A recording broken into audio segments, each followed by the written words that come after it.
Fala aí pessoal, sou Jorge Nicola, bem-vindos a mais um vídeo do canal, sempre bom ter vocês por aqui. Sem perder tempo, pedir para deixar like, se inscrever no canal e ativar as notificações.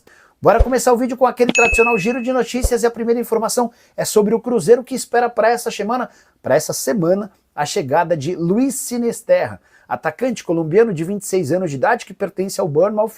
Cruzeiro e Bournemouth chegaram a um acordo por empréstimo do jogador. Dos mais interessantes, atleta que havia custado ao Bournemouth 140 milhões de reais.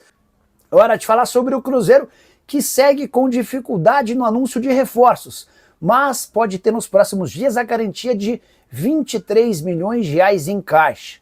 É que quando o Cruzeiro emprestou o Marlon para o Grêmio, ficou combinado que se ele batesse 25 partidas, o Grêmio seria obrigado a comprá-lo. E a cláusula de obrigação de compra está estipulada em 3 milhões e meio de euros ou 23 milhões de reais. O Marlon já esteve em campo em 17 partidas pelo Grêmio, ou seja, restam apenas 8 jogos para que o tricolor gaúcho precise ficar em definitivo com o atleta, assegurando 23 milhões de reais. Dinheiro que vai ser importante para o Cruzeiro na busca por contratações. Em relação ao lateral esquerdo, o problema está super resolvido. A verdade é que o Kaique tem dado conta do recado, uma das excelentes opções entre laterais esquerdos do futebol brasileiro nesse momento. Importante contar ainda que o Cruzeiro espera para essa semana Luis Sinisterra, jogador do Bournemouth, e tenta mais um atacante de lado de campo. Nicola, é verdade que o Cruzeiro deseja o Félix Torres do Corinthians?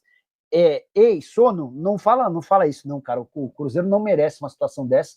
A verdade é que o Félix Torres é bastante fraco.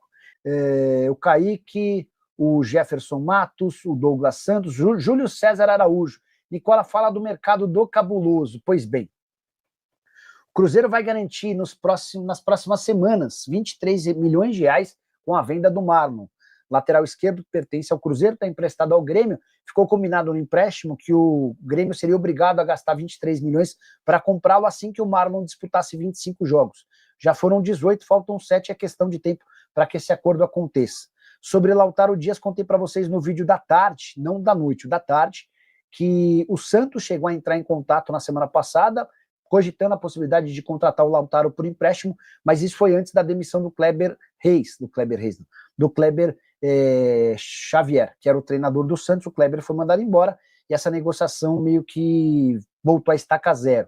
Sobre Ceará e Lautaro, a coisa não esquentou, a coisa não avançou e nesse momento não dá para dizer que tem chance de o Lautaro virar reforço do vovô. É isso, Cruzeiro saiu à frente no primeiro tempo, segundo tempo, olha, acabou tomando o empate e a gente tem que ser honesto, né? Pelas circunstâncias que aconteceram no segundo tempo, principalmente do Mirassol, esse empate não é o que a gente queria, mas acaba sendo um ponto aí a ser valorizado, mas temos que falar também de um lance de manchete que aconteceu no primeiro tempo, enfim, muita coisa a ser dita nessa Samuca, os jogadores vão deixando o campo de jogo e o Mirassol tem a coragem de ir falar com Arleu ainda, incrível a cara de pau. Estão reclamando, estão reclamando, porque virou farra, né, ô Valor? Virou farra, velho. Cruzeiro, tem que saber separar as coisas também, né? Não pode o Jardim ficar com o time cansado em campo e morrer com 3 alterações de novo, né? Ou então, já vamos liberar uma galera aí, né? Porque tá gastando salário desse povo, né? Se o cara tem menos qualidade técnica, pelo menos correr, ele vai conseguir correr no tempo que ele tiver em campo, velho. Mas vamos perguntar isso também para o técnico Leonardo Jardim. Hoje sim, para valorizar esse pontinho aí, porque teve perto dele nem vir para nós, viu, Valuzinho? Teve, dadas as circunstâncias, especialmente de uma parte do segundo tempo, né? A gente vai falar muito, acho que tá só começando o nosso pós-jogo aqui na Samuca TV, deste Cruzeiro 1, Mirassol também 1, o início do retorno. Cruzeiro vencia, tomou um gol de empate e no segundo tempo ali, com certeza, acabamos escapando sim de uma derrota, mas isso e muito mais nós iremos dizer. Você vai acompanhando ainda aqui com a gente a entrevista coletiva do Leonardo Jardim, daí um tempo, e também a zona mista lá no Maião, cenário deste empate do Cruzeiro por 1-1, e a gente começa a falar aqui com os nossos comentaristas depois deste empate que acaba sendo um ponto aí somado pelo Cruzeiro nessa partida de hoje, Fabrício? Time, mais uma vez, né, a gente não conseguiu segurar o resultado, né, nem ampliar, mas não tomamos a virada aí por pouco, né, a gente conseguiu segurar ali.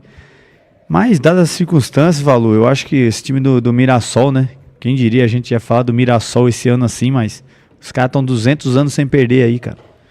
Então a gente não pode desvalorizar, não, esse um ponto, sabe? Para a competição, o ideal dos mundos aí, o melhor dos mundos seria a vitória, com certeza. Mas dadas as circunstâncias, né, o nosso time com todas essas mudanças, né, mais uma vez aí a gente sem conseguir fazer a troca, sem renovar, né, os times vêm crescendo fisicamente no segundo tempo, principalmente com as mudanças, consegue colocar, pressionar a gente não consegue, né, renovar, fazer as substituições. Os jogadores que geralmente ele coloca no intervalo, hoje começaram jogando titular, né? Então acabou que não teve aí mais trocas, que seria o caso do Eduardo, que entrou, que eu achei que até participou pouco, sabe, desse jogo. O Mateuzinho também entrou, mas acabou não se encontrando. O Wallace me surpreendeu, acho que, sabe, assim, foi até bem em determinado momento da partida, só que acabou no jogo, falhou na parte do gol. Méritos para quem fez a finalização ali, que pegou muito bem, mas achei que ele errou, né, porque isso aí é o beabá da bola, o cara é destro, a gente já tem que saber que tem que jogar sempre para a perna esquerda, e principalmente para o fundo, dar um meio é ruim, e teve esse erro ali. E falar da arbitragem, meu irmão, é chover no molhado, contra a gente é piada. 20 bons minutos do Cruzeiro nesse jogo, 20 minutos dominantes, os primeiros, mas 70 minutos melhores do Mirassol. No geral, né, o jogo tem 90 minutos e o Mirassol foi melhor por uma parte maior do jogo. Talvez até merecesse sorte melhor, tá? Porque teve algumas finalizações ali, principalmente no segundo tempo, em que, olha, o Cruzeiro flertou com uma derrota hoje no Maião e o Mirassol segue sem saber o que é perder nos seus domínios. Jogou melhor do que o Cruzeiro na maior parte do tempo e, para mim, o Cruzeiro não fez por merecer uma vitória na noite de hoje, Valu.